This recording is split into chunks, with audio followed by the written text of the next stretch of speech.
Okay, so you were doing the intro, correct? I thought you were doing it. Well, no, Or I'm no, going you did it last first. time, right? What do you Yeah, mean? because Okay, hold on. because Okay, why do so we do this every time? I you're thought that presenting the topic first? Is that what yes, we're so talking about? yes, Okay, I'm presenting. I'm going first, so then you're doing the intro. I swear, you guys, dear okay. listeners, welcome to the show. Oh But gosh. also, sorry that we even talked about it before we started recording. I talked about it on purpose so that we'd all be on the same page and we wouldn't have to do this whole thing where we're all confused about who's doing what. I thought you meant intro, not topic start.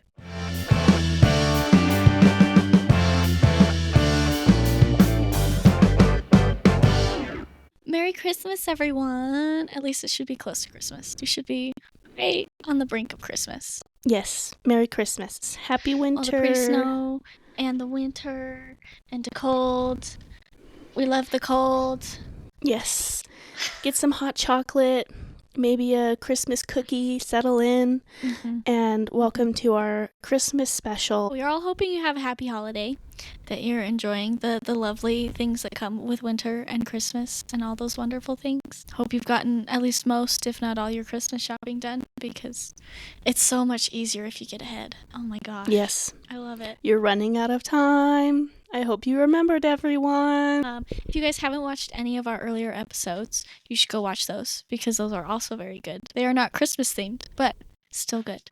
And then if you guys want to follow us and get other updates on when we post and things that we're doing, we have an Instagram, a Facebook, and a YouTube as well. The YouTube, you can go and watch the same audio recordings. The YouTube, you can also listen to the full podcast episodes. But on the Instagram and Facebook, we'll give you notifications and cool pictures for the upcoming episodes, so you should go check those out. Go like those. Also, leave us a rating on Spotify. Let us know that you're actually out there listening and that you actually like what we're talking about. Yes, because please. We appreciate it. We want to know that people are out there. Also, just to add to that, we put a lot of work into the Instagram and the Facebook posts, so I would appreciate it if people go and look at them. I'm honestly not trying to beg for numbers here. We work hard on those, and so I'd like people to see it. That's all. Well, and we do cool artwork. If you haven't listened to the episode yet and you go and look at the Instagram or Facebook, you can see the little pictures in it, and it gives you at least a hint to what we're talking about. Yes. And they're also really cool and cute, and we put work into them, so we did. Go look at them, please. Please, someone go look at our social media. And yeah, if you prefer your podcast listening on YouTube, then you can go find us there as well. Small talk. Yes. I would love to do some small talk. I will let you go first. Okay.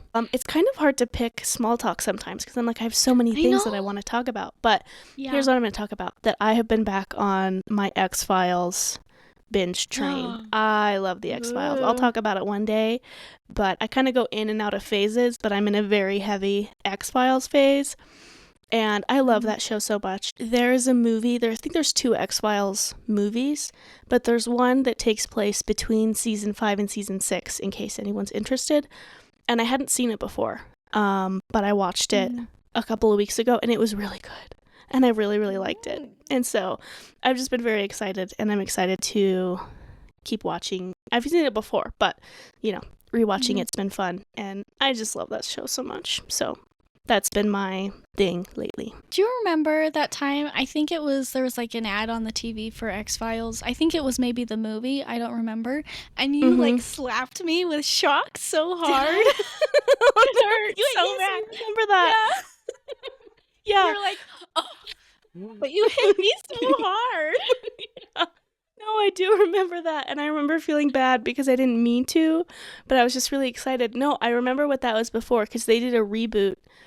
I don't remember exactly what year it was. 2016-ish, maybe. And I think they did 2 seasons. They picked it back up again and everybody came back. And I think we watched like an episode or 2 of that. So I'm excited once I finish the original show to watch those like newer reboot seasons to see what I think of them. So yeah, I think it must have been a trailer for that. Yeah. And I was so excited that I hit you. I'm sorry. It's okay. It's funny now. Yeah. But yeah, no, on the other day, I think me and Mom, have figured out my velvet distaste, the reason that I hate velvet so much. Oh, yeah. Okay, so to break it down for the listeners, I, as an adult, or I don't know, I feel like even in my teenage years, I don't like velvet. I can't touch it. It makes me feel weird. It's just like that weird thing, like nails on chalkboards and those things that make you cringe. Velvet is my cringe. I remember like chasing you around stores with something velvet. Be like, touch it! Teasing you about it. It's like, I feel like I should also apologize for that. It's okay. Sorry. Mom does the same thing. We went in to go get our flu shots, and there's like a little like velvet skull on like the front desk, and she's like, Becca, you should touch that. And I'm like, no, that looks like velvet. I'm not touching it. But yeah, at first I thought that maybe it was because I used to wear that like one velvet dress all the time, that like red velvety one. I'm like, okay, maybe it's that. I feel like there was one other thing, but me and Mom went shopping, and we're like going down these like aisles of like cheap kids toys just for funsies, just to see what they got and, you know, look at the nostalgic stuff. And there's those little, I can't even remember what it was, but it was like a little like horsey thing, but it was covered in velvet, and it made Mom think of those. Do you remember those really old plastic horses that were covered in the velvet? Yeah, and they had I wonder if maybe it's from that. Maybe. Because we played with those so much. We did. Did they have? And I didn't like how they felt. Yeah, those ones feel kind of. I don't have a thing about velvet like you do, but those ones I'm just like, I'd rather not touch that. Did they come in like, was it like a box that was shaped like a barn, and they each had little spots that kind of looked like stalls that the whole thing came in, or am I thinking of something else? There were ones like that. It was the barn, and then there's like just little grid slots because they were little tiny horses. I had that for a little while. But even before that, when we had like the bigger sized horses, think of my Breyer size, the traditional Breyer sizes, like maybe a little smaller than that. It's so hard to describe, but they were like covered in the fluff. It probably wasn't maybe exactly velvet, but it felt enough like velvet, I feel like. And then they had like the floofy hair. They were like always like that tan color, and then like the hair was black, and then they had the weird like plastic halterness. But then like the velvet stuff would peel off, and it'd just be like plastic underneath. Yes, I do remember those. Yeah. Ugh, those are hidden somewhere in a box, but I'm like, ooh, that might be why. So that was like my great fascination of this week. Yeah, of where it started. Yeah, because I think everybody knows is like that texture on like kids' toys to make them seem like fuzzy, and it's just kind of like, because it's fuzzy, but it's not very soft, and so maybe that's where your aversion to velvet and velvet-like textures comes from. Yeah, could be. I think it is. Yeah. The new things we learn. But yeah, that opened a whole new like memory chamber for being a child. I was like, oh my gosh. Yeah, one day we'll get that bin out. Oh man, yeah, we should. So today, in spirit of the holiday, we wanted to give you a very special Christmas episode. Similar to the Halloween episode, we both decided to pick holiday topics. I feel like my topic, people are either going to love it or they're going to be really annoyed with me and what I choose to talk about. So if you're in the camp where you are tired of me talking about this stuff, then just go ahead and skip forward to Becca's portion. I'm sure her topic will be lovely and awesome, so go listen to that if you're tired of me talking about this. But I wanted to know if you've heard of a little Christmas song called It's the Most Wonderful Time of the Year by Andy Williams. Who hasn't heard of that song? I mean, is that the song that I'm thinking of? Unless there's some different song that also has that title. It's the most wonderful time of the year. Yes, that one. Yes. Yep, that one. Yes, I do know that song. Okay, so fun fact is actually written by Edward Pola and George Weil, but Andy Williams recorded probably the most famous version of that song that most everybody has heard. So there's a little verse in that song, and I'll read you the lyrics, and then you'll know what I'm going to talk about. So it goes, there'll be parties for hosting, marshmallows for toasting, and caroling out in the snow. There'll be scary ghost stories and tales of the glories of Christmases long, long ago. So guess what I'm going to talk about today? Are we talking about Christmases long, long ago? No, we're going to talk about ghosts. Or ghost stories. Again. I know, I was like, it's either the ghosts or the Christmases. I was like, it's either that or you're just going to talk about ghost stories again, which Yes. I'm all for. I am. Not my own this time, but... So I wanted to talk about how I didn't know this until recently, because hearing that line growing up in that song, it was always confusing, because I'm like, why are they talking about ghost stories? Like, it's Christmas. But yeah, there was a tradition that was super popular in Victorian England to tell ghost stories around Christmas time and around the end of the year.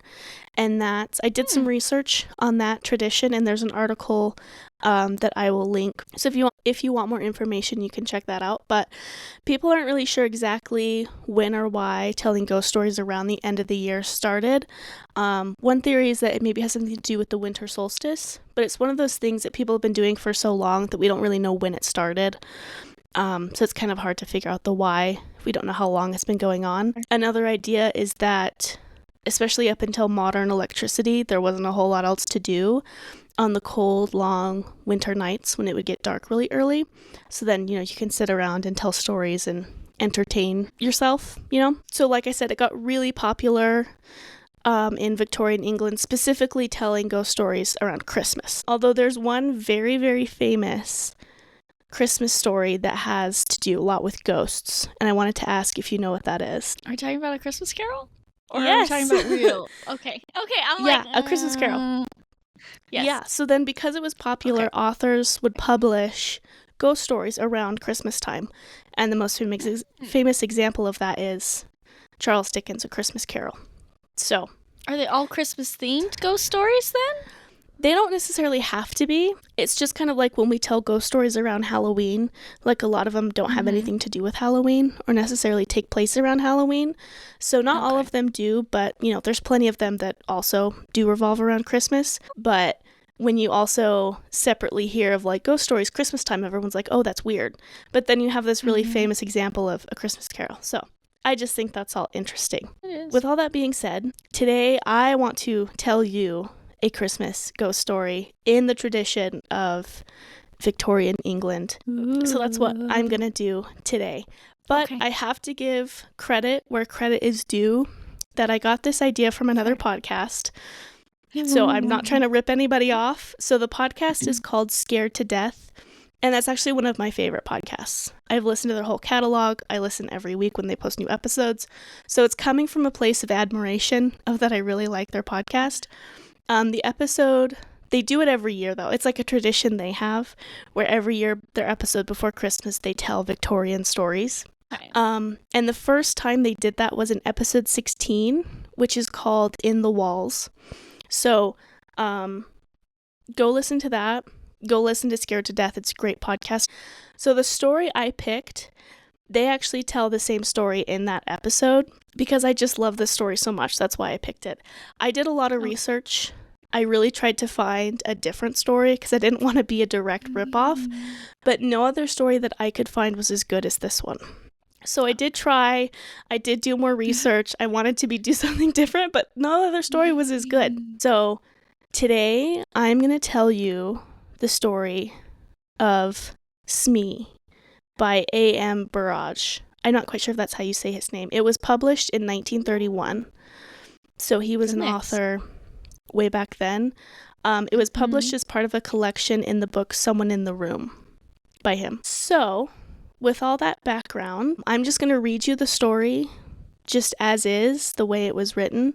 So some of the language obviously is, old-timey. And I say Victorian England, but technically, this story talks about electricity and stuff, so it takes place a little later. But you know what I mean. Old-timey story, it's Christmas, it's ghosts. Also, I meant to mention that I had a cold over the weekend, so if I sound a little funny, that's why. But if I sound a little stuffy, forgive me. It's that time of the year. And if at any point you want to hop in with questions or comments or whatever, just feel free. Okay, here we go. Smee. No, said Jackson with a smile. I'm sorry. I don't want to upset your game. I shan't be doing that because you'll have plenty without me, but I'm not playing any games of hide and seek. It was Christmas Eve, and we were a party of 14 with just the proper leavening of youth. We had dined well, it was the season for childish games, and we were all in the mood for playing them. All, that is, except Jackson. When somebody suggested hide and seek, there was a rapturous and almost unanimous approval. He was the one dissentient voice. It was not like Jackson to spoil sport or refuse to do as others wanted. Somebody asked him if he were feeling seedy.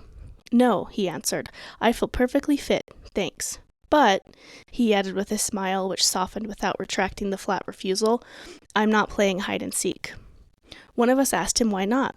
He hesitated for some seconds before replying. I sometimes go and stay at a house where a girl was killed through playing hide and seek in the dark. She didn't know the house very well. There was a servant's staircase with a door to it. When she was pursued, she opened the door and jumped into what she must have thought was one of the bedrooms, and she broke her neck at the bottom of the stairs. We all looked concerned. I know. That's like just right off the bat. Yep, right off the bat. We have people flying off of staircases and dying. You know, I was about to say, Jackson doesn't want to play hide and seek. He must be sick or something.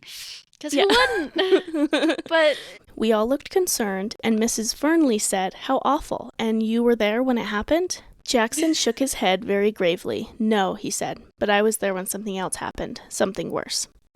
I shouldn't have thought anything could be worse. This was, said Jackson, and shuddered visibly, or so it seemed to me. I think he wanted to tell the story and was angling for encouragement. A few requests, which may have seemed to him lack urgency, he affected to ignore and went off at a tangent. I wonder if any of you have played a game called Smee. It is a great improvement on the ordinary game of hide and seek. The name derives from the ungrammatical colloquialism, it's me. You might care to play if you're going to play a game of that sort. Let me tell you the rules. Every player is presented with a sheet of paper. All the sheets are blank except one, on which is written Smee. Nobody knows who is Smee except Smee himself or herself, as the case may be. The lights are then turned out, and Smee slips from the room and goes off to hide, and after an interval the other players go off in search, without knowing whom they are actually in search of. One player meeting another challenges with the word Smee, and the other player, if not the one concerned, answers Smee. The real Smee makes no answer when challenged, and the second player remains quietly by him. Presently, they will be discovered by a third player who, having challenged and received no answer, will link up with the first two. This goes on until all the players have formed a chain, and the last to join is marked down for a forfeit. It's a good, noisy, romping game, and in a big house it often takes a long time to complete the chain. You might care to try it, and I'll pay my forfeit and smoke one of Tim's excellent cigars here by the fire until you get tired of it. gosh. So I'm going to pause there. Do the rules make sense? I think so. So like so it's kind of that thing where everybody goes off to find, the Smee person or whatever. Mm-hmm. And then if they run into each other, if you're not Smee, you respond, but if you are, you're quiet. And then it's kind of so it's kind of like hide and seek, but except you have to find the one that's actually hiding first. Yes. Yep, and you don't want to be the last one. And you know that the person is Smee if they don't respond when you ask. You say Smee, and you don't get a response. But if you go to someone else and you say Smee, and they say Smee, then you know it's not the person you're looking for. How is Smee spelled? It's just Smee. So it's like as if you were to say, it's me, really fast. Smee. Mm-hmm, mm-hmm. I know, it's kind of strange, but can you imagine? Wouldn't this be so fun to play? That would be fun to Especially play. in the dark. Do you remember when we used to play hide and seek in the dark? Yes, and it was so fun. We were maybe a little too old at that point to be playing hide and seek in the dark, but that was a really fun time. I liked hiding in the cup cupboard. I was so proud of that. Mm-hmm. Okay, and now we'll get back to the story. I remarked that it sounded a good game and asked Jackson if he had played it himself. Yes, he answered. I played it in the house I was telling you about. And she was there? The girl who broke... No, Mrs. Fernley interrupted. He told us he wasn't there when it happened. Jackson considered. I don't know if she was there or not. I'm afraid she was. I know that there were 13 of us, and we ought only to have been 12. And I'll swear that I didn't know her name, or I think I should have gone clean off my head when I heard that whisper in the dark. No, you don't catch me playing that game, or any other like it anymore. It spoiled my nerve quite a while, and I can't afford to take long holidays. Besides, it saves a lot of trouble and inconvenience to own up at once to being a coward. Tim Vouse, the best of hosts, smiled around at us, and in that smile there was a meaning which is sometimes vulgarly expressed by the slow closing of an eye. "There's a story coming," he announced. "There's certainly a story of sorts," said Jackson, "but whether it's coming or not—" He paused and shrugged his shoulders. "Well, you're going to pay a forfeit instead of playing?" "Please, but have a heart and let me down lightly. It's not just sheer cussedness on my part."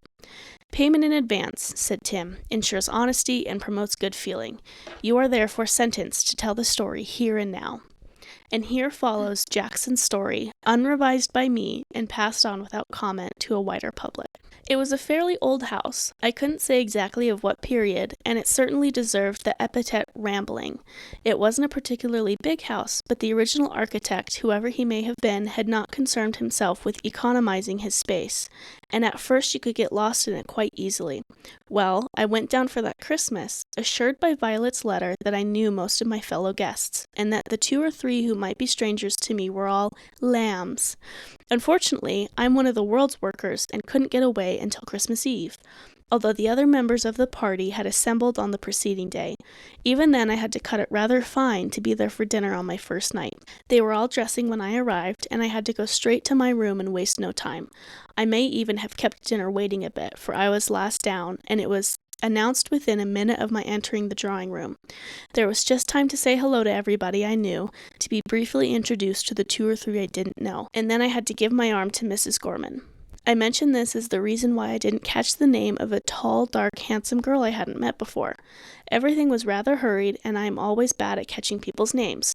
She looked cold and clever and rather forbidding, the sort of girl who gives the impression of knowing all about men, and the more she knows of them, the less she likes them. I felt that I wasn't going to hit it off with this particular lamb of Violet's, but she looked interesting all the same, and I wondered who she was. I didn't ask, because I was pretty sure of hearing somebody address her by name before very long. Unluckily, though, I was a long way off her at table, and as Mrs. Gorman was at the top of her form that night, I soon forgot to worry about who she might be. Mrs. Gorman is one of the most amusing women I know. An outrageous but quite innocent flirt, with a very sprightly wit which isn't always unkind. She can think half a dozen moves ahead in conversation just as an expert can in a game of chess. We were soon sparring, or rather I was covering against the ropes, and I forgot to ask her in an undertone the name of the cold, proud beauty. The lady on the other side of me was a stranger, or had been until a few minutes since, and I didn't think of seeking information in that quarter. There was a round dozen of us, including the Sangstons themselves, and we were all young or trying to be. The Sangstons themselves were the oldest members of the party, and their son Reggie, in his last year in his last year at Marlborough. I don't know why that's such a hard word for me to say. It's a hard word. It's a big long word. Yeah, must have been the youngest. When there was talk of playing games after dinner, it was he who suggested Smee. He told us how to play it just as I've described it to you. His father chipped in as soon as we all understood what was going to be required of us. If there are any games of that sort going on in the house, he said, for goodness sake be careful of the back stairs on the first floor landing. There's a door to them, and I've often meant to take it down. In the dark, anybody who doesn't know the house very well might think they were walking into a room. A girl actually did break her neck on those stairs about 10 years ago when the Ainstys lived here. I asked how it happened. Oh, said Sangston, there was a party here one Christmas time, and they were playing hide-and-seek as you proposed doing. This girl was one of the hiders. She heard somebody coming, ran along the passage to get away, and opened the door of what she thought was a bedroom, evidently with the intention of hiding behind it while her pursuer went past. Unfortunately, it was the door leading to the back stairs, and that staircase is as straight and almost as steep as the shaft of a pit. She was dead when they picked her up. We all promised for our own sakes to be careful. Mrs. Gorman said that she was sure nothing could happen to her since she was insured by 3 different firms, and her next of kin was a brother whose consistent ill luck was byword in the family. You see, none of us had known about the unfortunate girl, and as the tragedy was 10 years old, there was no need to pull long faces about it. Well, we started the game almost immediately after dinner. The men allowed themselves only 5 minutes before joining the ladies, and then young Reggie Sangston went round and assured himself that the lights were all out all over the house, except in the servants' quarters and in the drawing room where we were assembled. We then got busy with 12 sheets of paper, which he twisted into pellets and shook up between his hands before passing them round. 11 of them were blank, and Smee was written on the 12th. The person drawing the latter was the one who had to hide. I looked and saw that mine was a blank. A moment later, out went the electric lights, and in the darkness I heard somebody get up and creep to the door. After a minute or so, somebody gave a signal, and we made a rush for the door. I, for one, hadn't the least idea which of the party was Smee. For 5 or 10 minutes, we were all rushing up and down passages and in and out of rooms, challenging one another and answering, "Smee? Smee!" After a bit, the alarmists and excursions died down, and I guessed that Smee was found. Eventually, I found a chain of people all sitting still and holding their breath on some narrow stairs leading up to a row of attics. I hastily joined it, having challenged and been answered with silence, and presently 2 more stragglers arrived, each racing each other to avoid being last. Sankston was one of them. Indeed, it was he who was marked down for a forfeit, and after a little while he remarked in an undertone, "I think we're all here now, aren't we?" He struck a match, looked up the shaft of the staircase, and began to count. It wasn't hard, although we just about filled the staircase, for we were sitting each step or 2 above the next, and all our heads were visible. 9, 10, 11, 12, 13, he concluded and then laughed. Dash it all, that's 1 too many. The match had burned out, and he struck another and began to count. He got as far as 12 and then uttered an exclamation. "There are 13 people here," he exclaimed. "I haven't counted myself yet." "Oh, nonsense," I laughed. "You probably began with yourself, and now you want to count yourself twice." Out came his son's electric torch, giving a brighter and steadier light, and we all began to count. Of course, we numbered 12.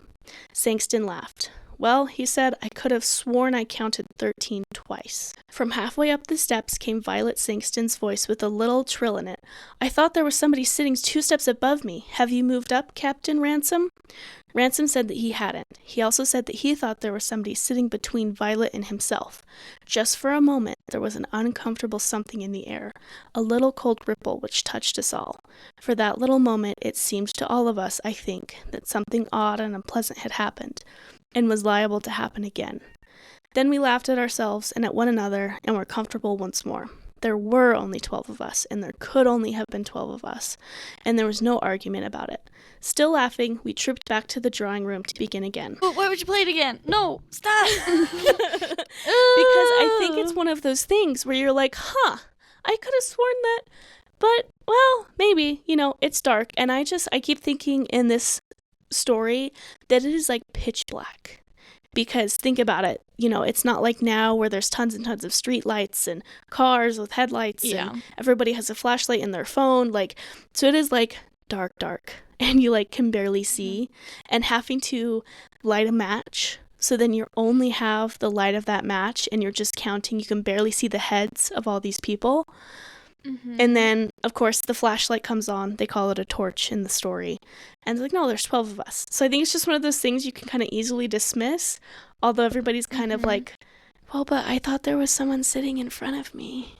But, it's Christmas. We're just going to I don't know. Have fun. We just make the logical ideas of why it's that way because we don't think it could be the latter. Of course it can't be the latter. No, yep. Never. Exactly. Kind of justify it away. Like you're at a party with all these people. You don't want to be the one that's like, no, but there was something weird. You're just kind of like playing along. It's a ghost. Yeah, we just want to ignore it and move on. Right? You don't want anybody to think you're crazy. That's the last exactly. thing you want. Yep. This time I was Smee. And Violet Sankston ran me to earth while I was still looking for a hiding place. That round didn't last long, and we were a chain of 12 within 2 or 3 minutes. Afterwards, there was a short interval. Violet wanted a wrap fetched for her, and her husband went up to get it from her room. He was no sooner gone than Reggie pulled me by the sleeve. I saw that he was looking pale and sick. "Quick," he whispered, "while Father's out of the way, take me into the smoke room and give me a brandy or a whiskey or something."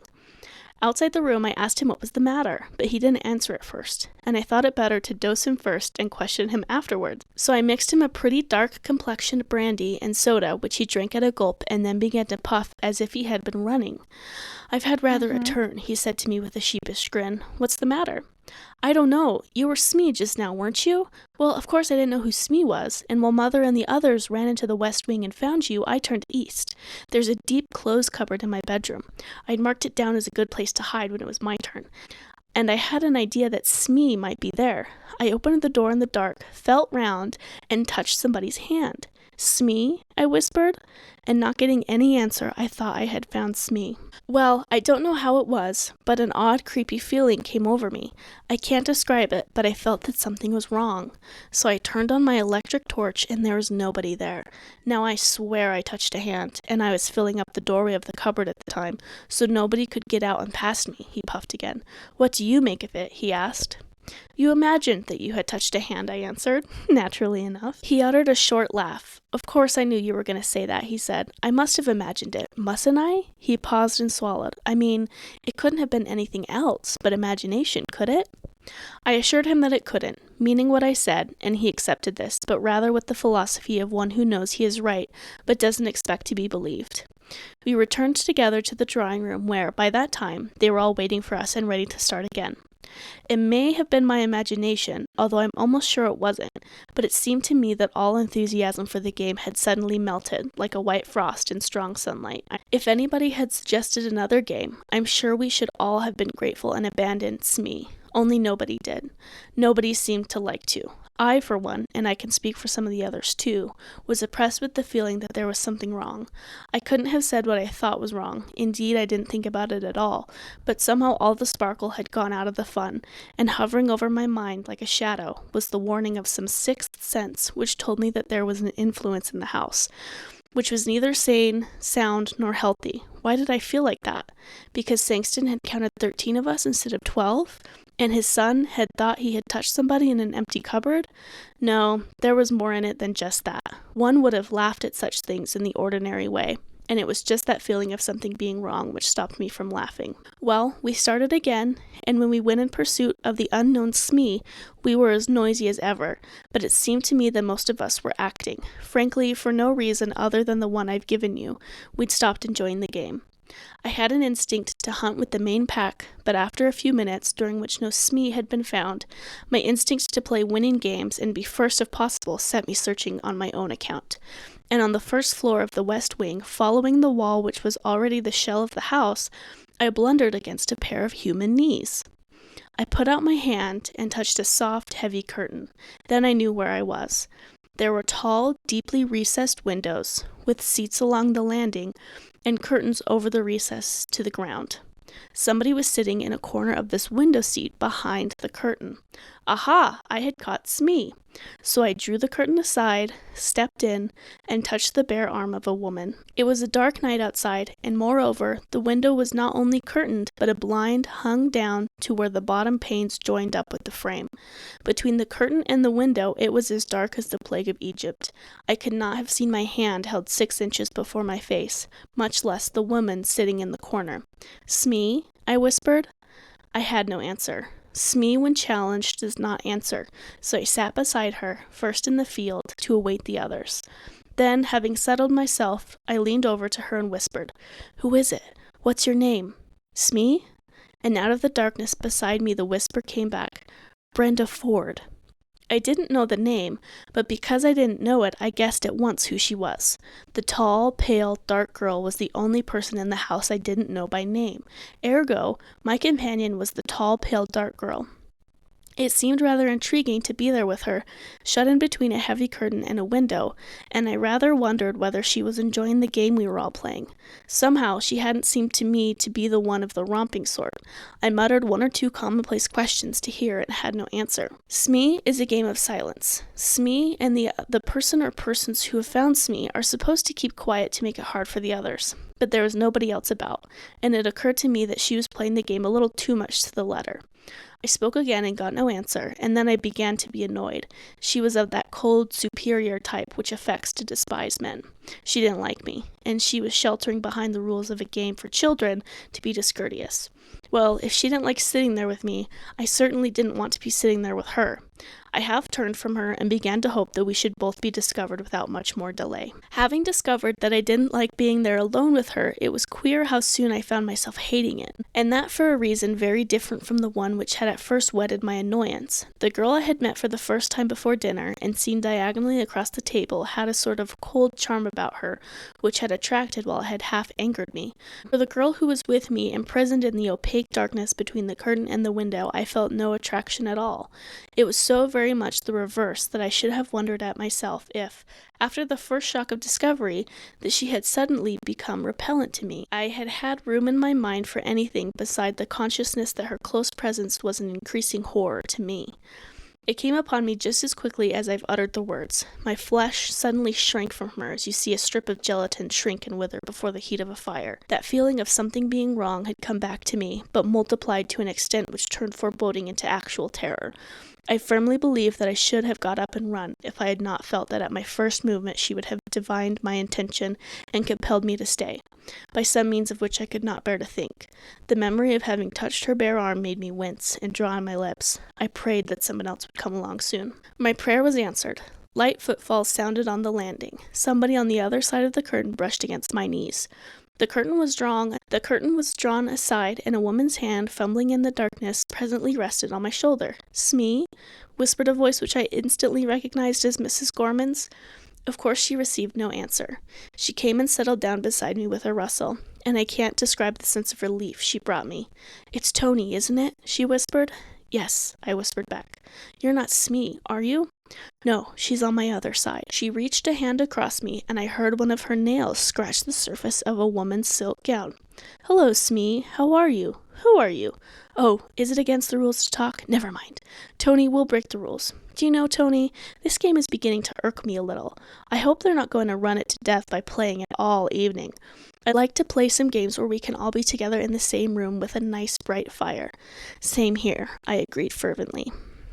"Can't you suggest something when we go down? There's something rather uncanny in this particular amusement. I can't quite shed the delusion that there's somebody in this game who ought not to be in at all." That was just how I had been feeling, but I didn't say so. But for my part, the worst of my qualms were now gone. The arrival of Mrs. Gorman had dissipated them. We sat on talking, wondering from time to time when the rest of the party would arrive. I don't know how long elapsed before we heard a clatter of feet on the landing, and young Reggie's voice shouting, "Hello? Hello there! Anybody there?" "Yes," I answered. "Mrs. Gorman with you?" "Yes." "Well, you're a nice pair. You've both been forfeited. We've been waiting for you for hours." "Why, you haven't found Smee yet," I objected. "You haven't, you mean. I happen to have been Smee myself." "But Smee's here with us," I cried. "Yes," agreed Mrs. Gorman. The curtain was stripped aside, and in a moment we were blinking into the eyes of Reggie's electric torch. I looked at Mrs. Gorman, and then on my other side. Between me and the wall there was an empty space on the window seat. I stood up at once and wished I hadn't, for I found myself sick and dizzy. "There was somebody there," I maintained, "because I touched her." "So did I," said Mrs. Gorman in a voice which had lost its steadiness, "and I don't see how she could have got up and gone without our knowing it." Reggie uttered a queer, shaken laugh. He, too, had had an unpleasant experience that evening. "Somebody's been playing the goat," he remarked. "Coming down?" We were not very popular when we arrived in the drawing-room. Reggie rather tactlessly gave it out that he had found us sitting on the window seat behind the curtain. I taxed the tall, dark girl with having pretended to be Smee and afterwards slipping away. She denied it. After which we settled down and played other games. Smee was done with for the evening, and I, for one, was glad of it. Some long while later, during an interval, Sangston told me if I wanted a drink to go into the smoke-room and help myself. I went, and he presently followed me. I could see that he was rather peeved with me, and the reason came out during the following minute or two. It seemed that, in his opinion, if I must sit out and flirt with Mrs. Gorman, in circumstances which would have been considered highly compromising in his young days, I needn't do it doing a round game and keep everybody waiting for us. "But there was somebody else there," I protested, "somebody pretending to be Smee. I believe it was that tall, dark girl, Miss Ford. Although she denied it, she even whispered her name to me." Sangston stared at me and nearly dropped his glass. "Miss who?" he shouted. "Brenda Ford. She told me her name was."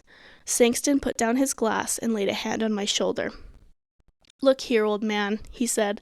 "I don't mind a joke, but don't let it go too far. We don't want all the women in the house getting hysterical. Brenda Ford is the name of the girl who broke her neck on the stairs playing hide-and-seek here 10 years ago. The end." Oh my gosh, that's it? That's it. Terrifying. That's like the worst. I don't like that. Isn't it such a good story, though? That is a really good story.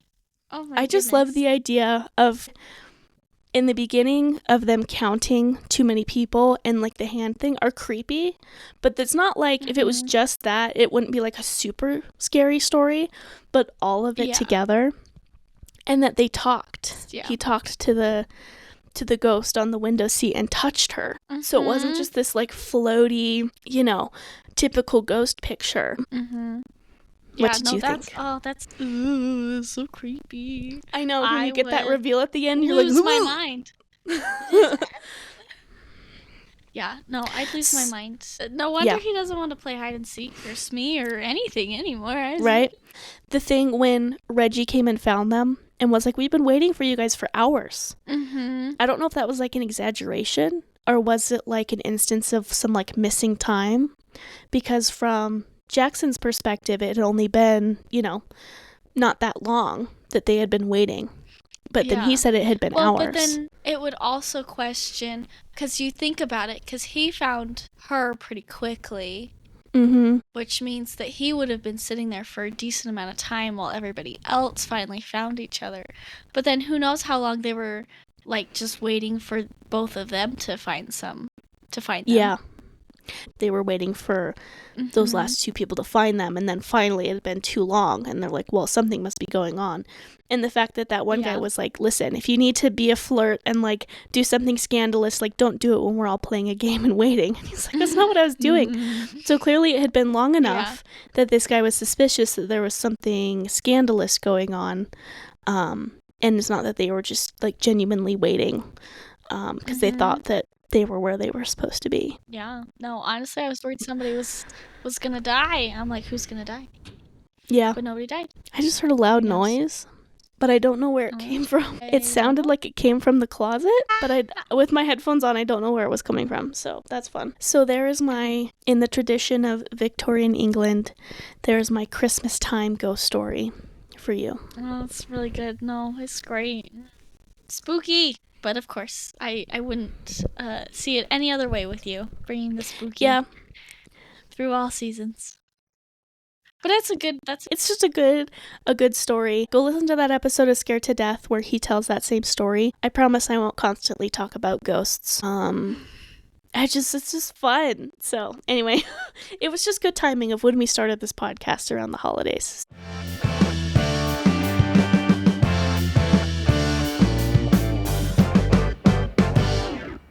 We can move on from the scary and terrible to the lighthearted and better part, I guess. See, that's the other reason why I picked the topic I picked, because I knew that it'd be a good balance between I'm going to bring some spooks, something a little spooky, and then you're going to bring the fun, light, cheery. So it's to bring it back up at the end. Bring it back up. Come back. Yep. We're gonna, be in the happy moment. It's just like after you watch a scary movie, you gotta watch something happy. Here's the happy bit. Exactly. It's great. Okay. So I had a very hard time picking my topic because I wanted it to be more Christmas themed than just like seasonal themed, because I was like, ooh, maybe I just talk about winter and winter stuff. Sweaters, hot cocoa, the good things. But then at the same time, I'm like, but I kind of want it to be more Christmassy, I was like, I don't want to just talk about Christmas movies because, And honestly, I feel like there's less of a list of like really good Christmas movies that like we would watch every year, without just like them being children movies that we don't watch anymore because they're just not the same. Yeah, I think there's more Christmas movies like in the scheme of things, but I feel like there's only like a handful that we really, really like. Yeah, for sure. Well, and it's like, we could talk about Nightmare for Christmas again. But then at that point, I feel like I'm going into kid shows because Rudolph is always fantastic. We love Rudolph. Oh, yeah. The like original stop motion from like the 60s. Yeah. Get into the good stuff. Going right back to the stop motion. All over again. Well, also, we have many episodes, at least one or two, that do not have stop motion or ghost stories in it, right? Yeah. We've talked about plenty of other stuff. Yeah. And maybe one day eventually we'll get out of that era of talking about that. But for now, today is not that day. But I decided that I wanted to focus on just like basic Christmas nostalgia, things that are nostalgic to us that we're just used to. Also, I was in a kind of a sweets mood when I started figuring out what I was talking about. So we're going to talk about treats first, because who doesn't love Christmas treats? Yes. And those yummy holiday things. So I wanted to talk about first the famous sugar cookies that we would make every year at home, where we would make the homemade cookie dough and roll it out and cut it into the fun shapes. We'd have all the fantastic Christmas shapes, the weird looking house and the gingerbread man and woman and the sad reindeers that were so brittle their legs would fall off. It was really sad. Our mom had a big box of like cookie cutters, and some were like really old, like old school metal ones that were probably from the 90s, and then like newer plasticky ones. And so that was fun. We would do it for Halloween sometimes too, where we'd make sugar cookies and you like make the frosting and we dye it all different colors and decorate, and so it was always fun to do it for Christmas and bring out those same. I think, didn't we do it last year now that we're all adults? So it was fun having some nostalgia of, I think we did, pulling out those same cookie cutters and decorating cookies again like we were kids. That was fun. All the sprinkles and the fun things. Do you remember when we had those, it's like the gel pen things, like the gel like you squirted out to like draw stuff with, but it's like a gel food coloring thing? Do you remember how the red looked so bad? Yeah, I do remember that. It's like gel writing, frosting, or whatever. And you had to be really careful with the red. Otherwise, it looked like a massacre. Yeah, it looked really bad. Or it would like soak into the like the normal frosting, so it would like dissipate over time, so then it just didn't look as good. But so your red scarf on your snowman made it look like he had been beheaded. Yeah. Decapitated. I remember there was one year, I think this was a year that I was by myself, when none of the other siblings were living at the house. But I made like the 12 reindeer. We successfully somehow had 12 of the reindeer cookie cutters that actually survived, because it was very rare to try and get them to like make it out. And even then, they get all puffy in the oven and they barely look like reindeer. But it's fine. It's just such it's like a smaller cookie cutter. And so the finer details would get lost when you bake it, but then also the legs were so tiny and small that it was pretty rare that you would end up having one that didn't have at least one of the legs broken off. We used to say all the time, like, reindeer got in an accident, Rudolph got hit by a car. I remember that. But yeah, and it's like I made them like all white, and then I like gave them the little like harnesses. And then I did like a Santa cookie, and I remember that's what I gave Santa for Christmas, is I just had the 12 reindeer and the Santa, and I was like, this is beautiful. Set out some carrots for the reindeer, and we're good. Yeah, I remember that. The other thing that I thought of that we haven't done in a long, long time is, do you remember the treats where it's like you put the pretzels and then you put the Rolos and we'd put them in the oven for like, like 30 seconds, and then we'd like squish the M&M. Yes. Oh my gosh. I want some so bad. Hey, like, guess what? You're an adult and you can go make those right now. I know. We don't those have Rolos. Those are so good though. Yeah. Or pretzels. But I think I'm going to have to make some. Because I thought about that. I was like, I remember when we used to do those. And we used to give them to like the neighbors and stuff. And I'm like, I want to eat one so bad. Yeah. Those are really good because you have obviously the crunchy, salty pretzel, and then you have a toasty, melty chocolate caramel Rolo, and then a little crunch of the M&Ms. I think those are supposed to kind of look like reindeer with like the noses or the M&Ms, and I think so, you can get fancy and put googly eyes on them, but when it was just for us, we're just gonna eat them. It's fine. Yeah. And then the last, because I can't remember that we make really anything else special for Christmas besides one more thing. But I feel like sugar cookies was like the one big thing that we did as a family. I'm thinking Christmas. Of one more thing that we didn't do every year. I'm not going to say it. I'm going to see if that's your last thing you're going to talk about. I don't think it is, but we'll talk about this thing and then you can talk about that thing. Because that's the hard thing, is I feel like I don't remember as much because I was so young. Yeah. but I don't know. Yeah. We'll see. The last thing was something that we did a lot more in the younger years than we do now. But it was when we would have the like extended family Christmas party and we'd build the Christmas houses. I don't even know if anybody else does that like seasonally, like every year. Like part of me wonders how like odd that is for other people if like we told them about this, because literally okay, we're gonna go old school. We're gonna go really back in the day when you would have those old like paper miniature chocolate milk cartons at school for school lunch. Yes. Like those don't exist anymore. Like it's the What do they have now? Little plastic bottles. I think because I don't think they use those anymore. I think it's like, you know how like you get like the little mini bottles of whatever. I think it's like that. At least I think. Weird. I don't know. Maybe it's still the same, but like you just don't see those very often anymore. Yeah. But yeah, you would take one of those. Obviously, it would be empty, and you would probably want to clean it because it would start to smell bad if you left, milk in there. Because ew. Yeah.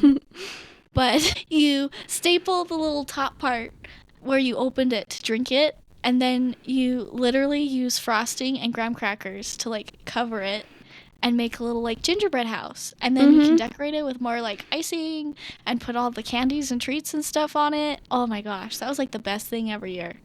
Yeah, that was really fun. We would do that every year at our, like you said, extended family's Christmas party. And so our aunt would put together I think everyone would bring a bunch of candy. Everyone would like contribute to the candy.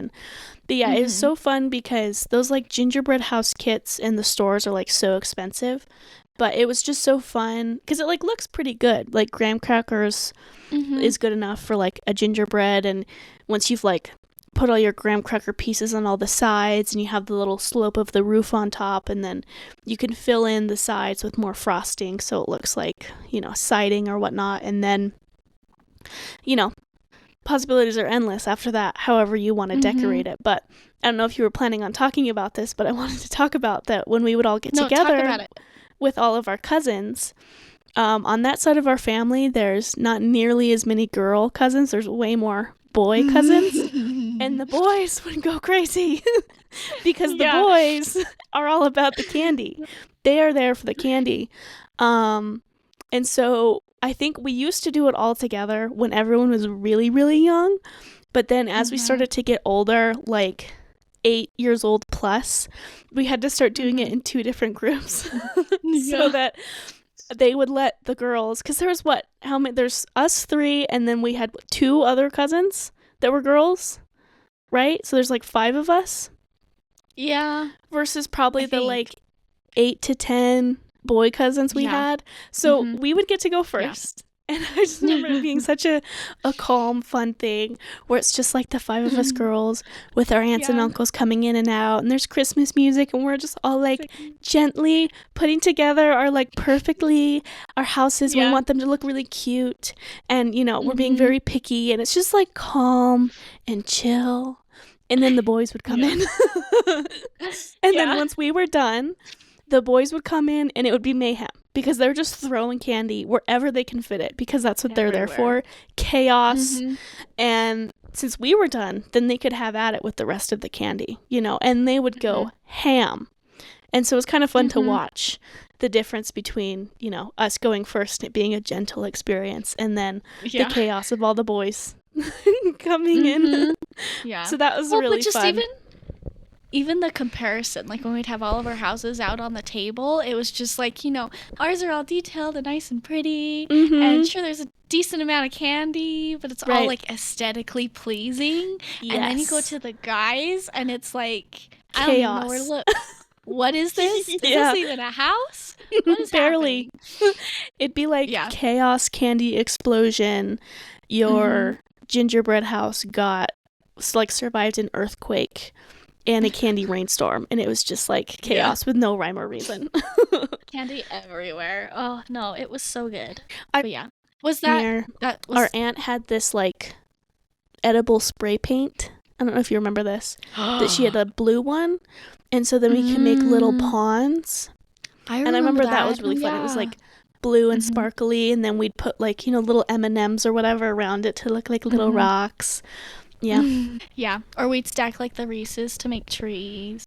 Or Mm-hmm. I can't remember what we'd use for the like little fireplace, but remember how you have little gummy bears in a circle? Oh, yeah. Outside? I was being edgy one year, and I was like, I'm going to make like gummy bear cult or something. And so, yeah, I don't remember what I did for a little fire in the middle, but it had all the gummy bears like holding hands around the fire, or people would try to put like, there'd be little chocolate Santas you could try to put on the roof, or they usually ended up falling down. I feel like, I don't remember who did this, but someone did like a gummy bear massacre where they just like ripped up pieces of gummy bear and put it all over and the heads of the gummy bears. Yeah. Somebody did that. I remember. I don't remember who. Oh my gosh. Who knows? It was definitely one of the boys. Somebody. I don't remember who it was. Yeah. Do you remember? There had to be one year. I swear there was one year we brought the gummy sharks. Oh yeah, I think so. And I don't think it was necessarily themed around that, but we're like, sharks, sure. Yeah. So there were sharks everywhere. Hit up the bulk candy section at Winco, probably. Yeah. And brought gummy sharks and why not? Yeah, those were a hit that year. That was fun. Oh.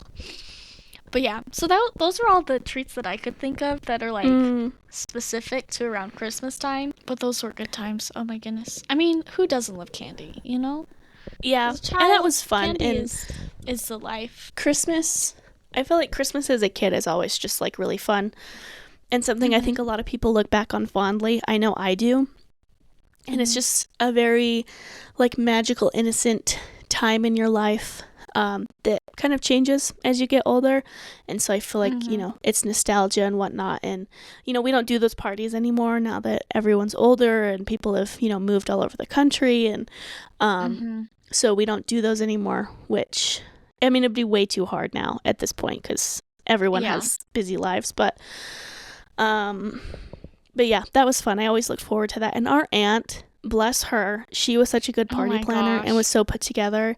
And honestly, we didn't deserve such nice parties because she would do themes every year and would have all these fun decorations and fun games. And would always have our uncle dress up in silly costumes sometimes. Like I remember one year it was like the Grinch themed. Yeah. And do you remember when she had him dress up like the Grinch? And Yep. Yeah. He was a good sport. Was very Those were elaborate. Fun times. And that very was elaborate. Yeah. Yeah. It's good times. Very good times. Well, the other treat I was thinking of is Christmas crack. Oh. I thought about talking about that. But I was like, do I want to mention that? Do we want to say that online? But here's the thing, though, and maybe you don't know this, but I've seen videos online where people make Christmas crack. I'm putting it in quotes, but it's not what we had. When I've seen other people talk about Christmas crack, it's like a layer of like saltines and then like a layer of caramel and like chocolate and, you know, and then people freeze it and break it apart. So it's kind of like a bark. It's actually like cracked up into pieces. Yeah. And that's what people call Christmas crack. I'm sure it's delicious. But every time I'm like, see those videos where people are like, oh, make Christmas crack with me. I'm assuming it's going to be what we grew up eating. Yeah. But it's not. So, well, I think part of me, I feel like we only made that like maybe 1 or 2 years because then we lost the recipe and we never made it again. We only made it a couple of times. So much of that. A lot of it. Too much. So much. So it was like, I think it was a recipe our dad had gotten from a coworker or something. So it was shredded coconut, all the like syrups, like corn syrup, honey, like something sticky, or other, whatever. And then was it like and some sort of salty thing? I don't know if it was like some sort of pretzel. Yeah, pretzel bits, like golden grams, like kind of like cinnamon toast crunch, but without the cinnamon. And maybe like almonds. So it was just like this gooey, sticky treat that you just kind of like snacked on. And it was so sweet. Oh my gosh, it was so sweet. I don't think I would like it now. Really? I don't know. Maybe we'll have to try it again or something. If we found the recipe, find, like, a similar recipe. Yeah. Yeah, I remember there was, because I didn't understand why Christmas crack was so funny. Like, I didn't understand that. Oh, I yeah. had no idea. We were too young for that. So I remember Yeah. we were like leaving the house to go, I don't know, do something, and I like yelled it to the world, and Mom was Yeah. like, "Be quiet, Don't. child." And I was Like, I'm so excited for Christmas crack. Yeah. like, Yeah. No, I remember that. "Oh, yeah." I feel like I did that a lot as a child, where I say something, Yeah. and everyone would laugh, and I'm like, "What? Why is that funny? What does that mean?" I have a story about that if we want to get off topic, or should I save this for another day? I mean, I'll just tell it, and I can cut it out you later. can tell it. We had at one point, were they finches? They were doves. It was a dove specifically at that point. You already know what I'm going to talk about. Yeah, I know. And what we're talking we had about. we had like 2 or 3 of them in this little. Well, that was the last one. At that point, there was only one left because we had the finches and we had at least a pair of doves. But the finches passed away, and then one of the doves passed away, and this bird was like the last bird in the cage, and it was on its last legs. It was kind of sad. Yeah, those little birds don't live very long. But No. do you remember what had happened to that dove? Why couldn't it not fly very well? It was, there must have been something weird or wrong with that bird. For some reason, it just like couldn't stay on its perch. And so it would fall, but then it would land upside down, and it just like couldn't right itself in the cage. It was terrible. Yep. So it was this poor little bird that had whatever was wrong with it, and it would end up upside down like that. And we would have to go help it, go grab it, put it back on its perch so that it wasn't just like upside down, because that'd be really sad, right? So it was just kind of a routine thing when we would hear the bird fall in its little cage and we'd have to go help it. And I think most of us were all in the kitchen, and you had gone to help the bird. And we needed you back or whatever, and we were like, Becca, get over here. And you were like, hold on, I'm flipping the bird. I just started laughing, just hysterically. And I'm like, what is funny about flipping this poor bird? And I was so confused. I was like, I don't know what is happening. And I remember I said it like really mad because you guys were like yelling at me. And I'm like, I'm just trying to help the bird, okay? Hold on, I'm flipping the bird. Like across the house. And we just all lost it because we knew what you meant, but you didn't know what you meant. No, I didn't understand the hidden meaning behind saying that. Like, what's wrong? Like, what's funny? Funny. I'm just stating a fact. I'm flipping the bird. Oh, yeah. And I can't remember if you guys told me then or told me later, because I know I bugged you guys about it for a while. I was like, why was that funny? What was funny about that? I think we told you later, yeah. I think you told me later, yeah. And I'm like, oh. And I felt so guilty. I was like, I am a terrible child. How dare I say something like that? But it's fine. It's fine. But yeah, that was funny. I still tell people that sometimes, if a situation comes up and I'm like, oh yeah, one time. And it's so funny every time. It's so funny. I have like little tears. I'm laughing so hard. I know. Me too. Anyway, sorry to derail a little bit, but it's funny though. Yeah, that poor bird. The bird is long gone at this point. Yeah, I don't think we had any more birds after that either. No, not in the house. Yeah. It's okay. I'm good with that. Yeah. But then the other thing that I was thinking about that's like really nostalgic about Christmas is, of course, the Christmas tree. Everyone has a Christmas tree at Christmas. Everybody loves decorating the Christmas tree for Christmas. But I feel like it was kind of that like long-going tradition of like every year we'd have that big tree in like our parlor area, and we would always put all of our like family ornaments on there. So all of the like ones we've collected over the years, and all the just like a smorgasbord of just random many ornaments. Yeah, like our nostalgic ones, like the one you make in school, and like our mom had a bunch of Disney ones, and we had like Batman and Superman and sports teams and like Star Wars ones. Like the fun eclectic, kind of a mishmash tree instead of just like, ornaments that are all, color themed. And okay, wait, I have a pet peeve though. You know what I hate? And this is a really petty pet peeve. It actually doesn't matter, and people can do whatever they want. And I used to do this when I was a kid, but I hate so much, and it bothers me when people say ornaments. Ornaments? Ornaments instead of ornaments, because there's no D in ornaments. Ornaments. It's ornaments, not ornaments. Ornaments? Did I say ornaments or ornaments? I don't know. I wasn't. Ornaments. I genuinely wasn't listening close enough, but it just made me think of it when I was saying ornaments. I'm like, some people say ornaments, that bothers me. I think I say ornaments. Ornaments? Ornaments. I don't know. No, it's ornaments. Ornaments. Ornaments. Because think of how it's spelled. It's ornaments. Then I definitely wrote it down wrong because I put a T after the R. Oh. Ornaments. Ornaments.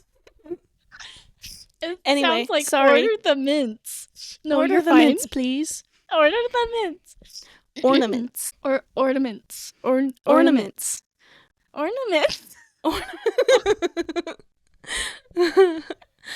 Now I think I'm just hearing confused. things. Yeah. Yeah. I think I'm just saying it wrong because now I don't know what's right. Yeah. But we'll get there anyways. But do you remember that little like My Little Pony ornament that I loved with all my heart? Yes, it was it pony with the Pegasus-y? Yes. Had wings. It was like blue and white. I remember for a good couple years we would put it on the tree and then I'd have it sitting on top of that like little dresser organizer thing that I had forever. It like stayed in my room all the time until Christmas came out. Then it would go on the tree and then it'd go right back. It's like always watching. Oh man, I love that ornament. I still have that ornament. Yeah, and it's a cute one. If we can find a picture of it, we'll put it on our socials. Yeah. Yeah, it's a really cute ornament. Sorry. Face for. I like go to my notes, ready to say the next thing, and it literally just says, "Watch for the animals." And I'm like, what is that? Watch for the animals. But now I remember. It's because we had to make sure that we didn't put any of our like glass or breakable ornaments on the lower part of the tree so that the cats or the dogs didn't accidentally fall off. Which I feel like there was one year that we had it's when we stopped doing the like just family one in the parlor and we did the like fancy one that has like the nice tinsel and the nice lights and the coordinated colors and all those things. But we had like the breakable bulbs and we had some on the lower end and we thought, oh well, the pets don't usually do that much with them. And I remember there was one cat that would smack them off and they would like end up being just around the tree. Yeah. Like, this is fine. Yeah. Or I don't know if you were here for that year, but you remember that year when we put Grogu on the top of the tree as the angel? No. That might have been too soon. Because there was one year we put little Baby Yoda. Dad bought one. I can't remember where he got it from. It's just like it's very cheap. Like not the nice like pretty ones that like we have. But I remember we put it on a tree topper. And we had Baby Yoda as our tree topper. It was fantastic. That was a good year. Oh, that's cute. It was the best tree topper ever. We used to have a Baby Yoda shrine here in my apartment, me and my fiance. So we had the Baby Yoda, little doll where it has like the vinyl head and he's squishy and whatnot. And we had Pez dispensers, we had an AirPod case, we had a poster. What else did we have? We had a couple other things, but we put them all on this one section, this one wall. And so it did look like a Baby Yoda shrine. That was a fun time. That's okay. I mean, do you remember when we went to the thrift store and I found that little like baby chair that looked like a small doll or something could fit in it? And I remember we brought it home and I put Baby Yoda in it. I love Baby Yoda. And now we're kind of getting into just like a general gist of stuff because I was like, oh yeah, we can talk about treats and then we can talk about the tree. And then I was like, all these other ones are kind of random, but we're going to go through them anyways. And then we had the tradition in our house, at least. I don't know if everybody else does this. Probably not. But we do like the one early gift on Christmas Eve. We get to open like one gift before. And honestly, For some reason, as a child, I always thought it was going to be this miraculous thing of like, it's always going to be a different gift, and yet it was always pajamas. Yeah. I think that is a common thing people do where they open one gift on Christmas Eve and it's usually like pajamas, because I don't remember doing that when I was really little. I think that was something we started doing a little bit later. And I feel like the first year, because I remember having to like convince our parents to let us do that because they didn't want to at first. And so after a lot of persuading, they let us do it. And I think that first year it wasn't planned. So they did just let us pick a random present and open it, which was exciting. Yeah. But then from there on out, then it became like a tradition of, pajamas. And you open those on Christmas Eve to sleep in and have your new pajamas to wear when you open presents the next morning. Those were always fun. Well, and wasn't there a year that we had to like do like a show and tell thing? We almost had like a mini talent show. Joey did his trumpet and then we sang or something. I don't remember what we did. I don't remember what year that was because that was forever ago. And I barely remember that. Yeah, same. I hadn't thought about that in a long time. I couldn't tell you what we did, but I do remember our brother playing the trumpet. Yeah, so he must have been in high school. Well, and it's like I was trying to think. I was like, what song did we sing? Like, what would we have sung? I don't know. But I don't even remember. Probably just a random Christmas song. Maybe that's for the best because I don't really want to remember. It's probably captured on our parents' old videotape recorder. Videotape recorder. Thank you. Yes, I'm like, because it's not I'm glad I remembered that. Yeah. Yeah. I would love. You know what? I've thought about that a lot.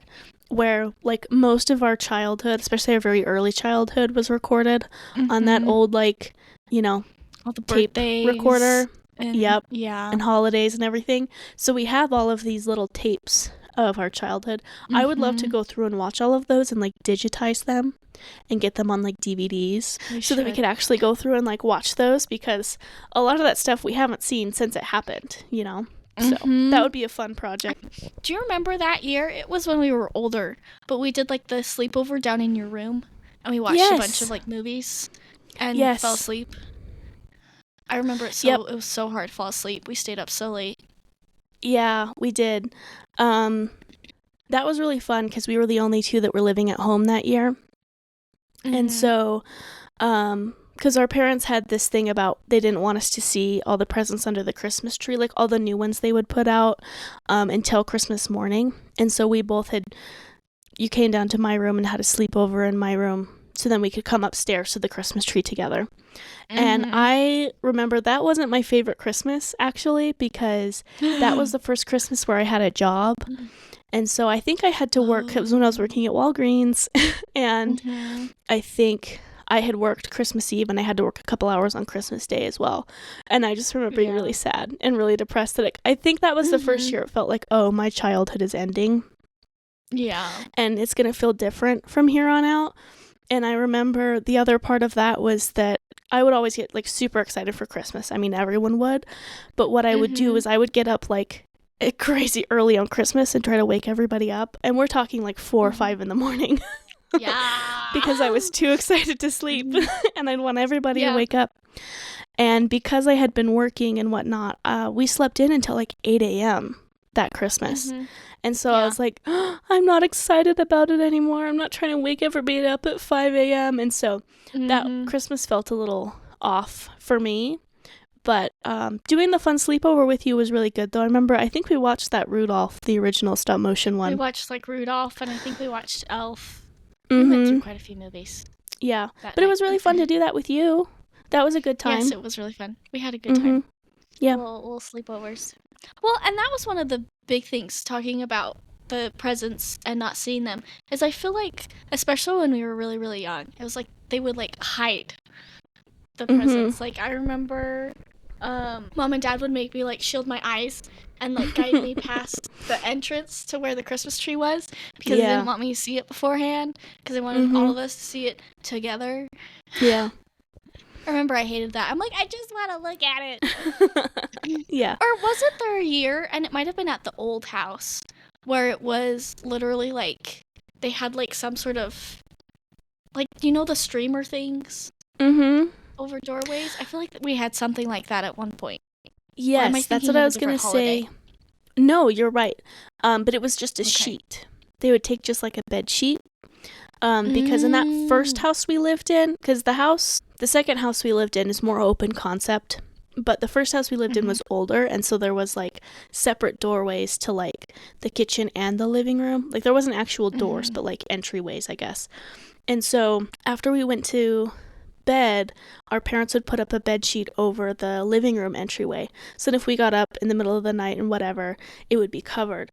And I remember, and this is one of those like magic Christmas moments because we were really young when we lived in that house, that I look back on really fondly because our parents would wake us up and they would make us eat something before we went to go open presents because I know. they'd be too excited to eat. A whole breakfast. They're like, hey, we gotta have breakfast first. Yep. And I'm like, my stomach can't handle food. I'm too excited. Yeah, Can't we're do like it. dying. Yep, we're like dying of anticipation. You don't want to eat because you're so excited.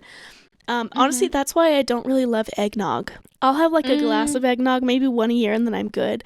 But I don't love it because one year I just had butterflies. My stomach was just really upset because I was so excited and I had eggnog and it just so now I'm just like every time I think about it. But yes, they'd make us eat something, but then our dad would go in to where the Christmas tree was with the video camera and would record, and so then as we walked in through the bed sheet and saw the Christmas tree, he would get our reactions, and so that was always really fun and really magical of all the new stuff they'd put out and be like, oh, you know, so it was all the presents from Santa. It was very, very exciting. Yeah. Well, and it's like, especially with the breakfast thing, I feel like it's hard because trying to do it before, you're all too excited for the actual like presents and everything. But then I also feel like if you wait till after, then you're sick from not eating. Yeah, I feel like and I think it's back and forth. Yeah, I think that's why our parents did it that way, because they knew it would be hard to get us, once you open all of your presents and you have all these new toys and fun things, we weren't going to want to sit down and eat breakfast after that. But then also they didn't want us digging into our stocking and all of our treats without having something substantial first. So yeah, it's the unfortunate bit. But that was like torture as a kid. Like you have to eat like half of a bagel and like a string cheese, or like just have something in our stomachs, and like we can't go till everybody finishes. It was like torture. Like we just want to open presents. Because it's like we still had to sort the gifts and move everything out, and it's like there's so much time. Yeah. Or do you remember, and this was more near our old house, but do you remember that park that we would go to that had all the like lights and you'd walk around and it'd be, like, in the trees and on the grass? Oh my gosh, love that place. That was really, really fun. It was like a whole light display, and they had all sorts of ones. They had like dinosaurs and unicorns and all sorts of animals, and so you just kind of walk through this like walking path, and yeah, they had ones in the trees, and that was always really cool, and that was free too, at least when we went. And we would do that usually most every year. Yeah Versus now, like we went and did one of those drive-through light shows a couple years ago, and it was really cool, but it was like $40 or something. So it was kind of pricey. So yeah, it's cool that they could just go, you know, and take us all out and, you know, look at the fun Christmas lights and stuff. Yeah. Because I remember that was always like super fun. Because it was like, oh, what's going to be there? Even though I'm sure that it was probably mostly the same stuff. Maybe in a different order. But I think it was usually the same displays every year.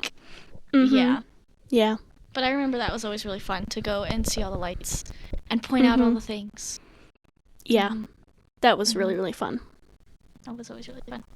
Or, okay, this is like random side note. This is the last, well, I had thought about this before, but I was like, this isn't technically Christmas themed, so we're just going to shove it to the side.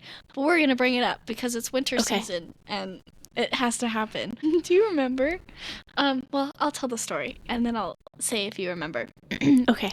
So, winter. With where we are at, we get snow. And we get a decent amount of it because, you know, we're just in the right spot. And obviously we play in the snow because snow is fun, right? We love snow. Anyways, classic Becca and Katie shenanigans that happen. Do you remember that one time that we were like sort of trying to go sledding on that like hill out in the backyard, like way in the backyard.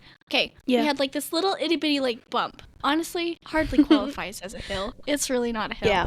It's more just like maybe a foot and a half off the ground hill. Wouldn't you say? Yeah, probably. Like I think it's shrunk over the years. It has shrunk a lot. At its tallest, it was probably maybe 2 to 3 feet at like the peak of this little. It's just a big pile of dirt, to be honest. Yeah. Yeah.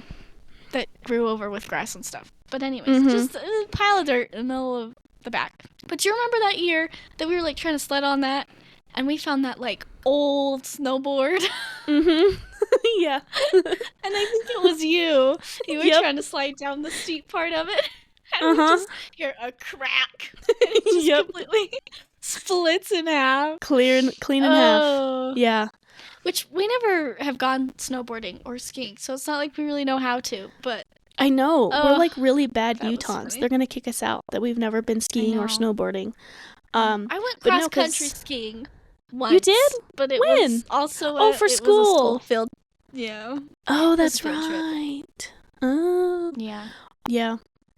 I kind of feel like... Well, never mind. Go ahead. Never mind. No, you go. I also feel like now that... I kind of feel like it's a little too late for me now that I'm in my late 20s. I'm like, I think it'd just be so embarrassing to go start now. And it wouldn't. If I really wanted to, I could. But, yeah, I don't know. But no, that was funny that day that broke because I feel like we both had this moment of like, oh, oops. I was like, crack. I was like, okay, well, that's not going to work. Nope. But yeah, that was a fond memory in the snow. That or the millions of snowmen we've made over the years. Oh, yeah. Lots and lots of snowmen. Just all the snowmen. Do you remember throwing bread at the icicles? Yes. Oh my gosh. So one year, I want to say that this was in the spring. So it was like as things were thawing. So if you go out the back door, it was like there wasn't snow on the ground anymore, but everything was just really wet and like thawing. And so if you go out the back door of our parents' house, there's like it's kind of like a covered patio, I guess you would say. So you like walk out the back door, you go down a bunch of steps, you walk across the patio, and then you're out into the full like backyard with the grass. But over the like concrete patio, there's like it's like an extension of the roof. It comes down. And so in the winter you get icicles that hang off the edge of this like patio roof. I'm sure there's a term for that, but I don't know what it is. And we had all of this bread. I don't know why we had so much bread. Or maybe did someone give it to us to feed to our chickens specifically? Like it had gone bad. Or maybe it was just like old stale bread that we had left over from who knows what. Something. Just had to get rid of it. Yeah, so it was like old expired bread. Not good for us to eat, but a great snack for like our chickens and ducks that we had at the time. And I don't know why we did this or what started it, but because we had like a couple of loaves of bread of various sizes and flavors and whatnot. And so we just like started throwing it at the icicles to try to knock the icicles off this like awning. With these loaves of bread. I'm trying to knock the icicles down with bread. Yeah. As the chickens are grabbing them and running around like crazy because they don't want everybody else to eat their bread. I want to say probably what happened was I'm a terrible shot. Like the sandwich story. Okay, I'll just tell go ahead. that in a second. Okay. It's probably because I'm a terrible throw, and so we were trying to throw it, and I accidentally hit an icicle, and we were like, ooh, this could be fun. Yeah, no. But the sandwich story, I made a sandwich, a peanut butter and jelly sandwich, to be specific.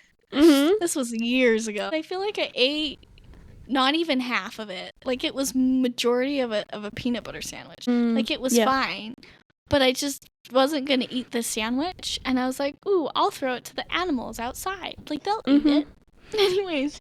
And so I went to throw this sandwich. But the thing with the overhead patio is the underside still sees, like, the planks of wood along it. that like supports it, and then like the big beam across. So there's just that little bit on the top that's a gap. And again, I was a terrible throw. I was like standing on like the very top of the porch, like at the very top of the stairs by the door. And I went to throw this sandwich, and I was trying to throw it far, but for some reason I threw it more up than out. I somehow managed to perfectly land this sandwich on that top beam. And for probably, I don't even know how long, there's just a sandwich just hanging out on the back porch. I bet it got old and moldy and disgusting by the time it came down. Yeah, it's probably pretty crusty. The chances of you like throwing it on just this perfect gap between like the 2x4 or whatever and the top like plywood of the actual awning and whatnot, and it just like slips right up there. That's pretty impressive, honestly. And it's like front and center, like we could see it. It's like, oh, there's the sandwich. Hey, sandwich, nice to see you. Right? Yeah. I don't even. It might not have gone down. It might have just gotten like either fell or but maybe a bird took it. I don't know. Maybe it just decomposed up there. It got rained on and just kind of, yeah. Yeah. I don't know. But yeah, there's the sandwich story. I've never heard that one. Really? Because if I did, I forgot about it. But I don't remember. I don't know. Maybe it's just because I did it. Maybe. I think that was a really good list. I know we went off on some tangents that weren't Christmas related, but that's okay. I feel like you captured the nostalgia and shed some light on some of our traditions, which were really fun. And you know I feel like a lot of people can relate to Christmas traditions, but also just like funny family hijinks of, oh, this funny thing happened that one time. So I think I liked where it led us. So good job. Yeah, no. You can never tell good nostalgic stories without having other nostalgic stories. Yep. Those are some of the good ones, though. Alrighty, any last final thoughts on Christmas? Christmas is amazing. Yeah. It can be a hard time of year for some people, so if you're, not feeling super cheery or if you're having a hard time, then, we understand and we hear you, and it can be a really tricky time for some people, so just know that we're sending love and hugs and good vibes to everybody. See, this is why I say we should all hibernate. That's my vote. That would be nice. Should be hibernation. I don't think it could work that way. But what if it could? I think we just shouldn't work or anything. Yeah. But hey, the idea is nice. Right? I wish that after New Year's, winter would just be over and it would turn right into spring.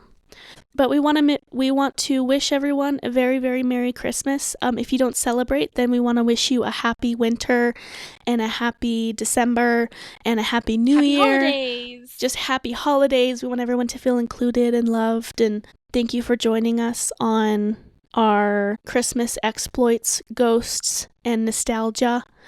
We hope you liked it. Like Becca said at the beginning, we'll have links to our Instagram, Facebook, YouTube.